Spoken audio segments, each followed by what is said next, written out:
Mga ka-Disciple, na-experience mo na ba yung biglang may dumating na bisita nang hindi ka handa? Ang gulo ng bahay, hindi ka pa nakaligo, tapos may kumakatok na pala sa pintuhan. Ganyan din ang paalala ng Ebanghelyo ngayong araw. Agosto 28, Memorial ni San Agustin, Obispo at Doctor of the Church. Ako po si Brother Rai.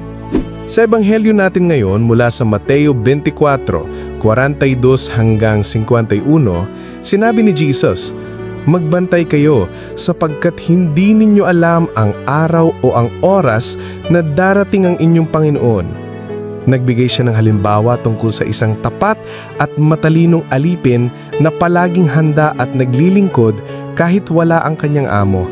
Ngunit may isa ring masamang alipin na sinamantala ang oras ng paghihintay, naging pabaya at makasarili. Mga ka-Disciple, ang tanong ni Jesus malinaw. Tayo ba ay handa? Hindi lang ito tungkol sa wakas ng mundo.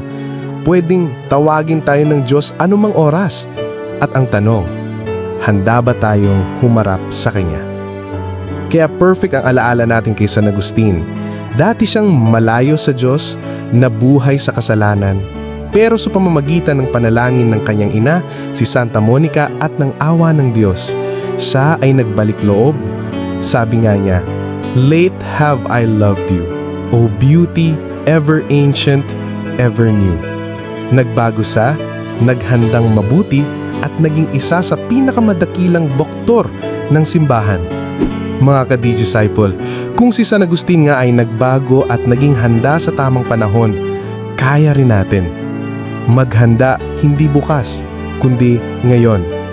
Maging tapat, mapaglingkod, at palaging handa sa pagdating ng Panginoon. Ako po si Brother Rai, online for Christ, offline with purpose. God bless.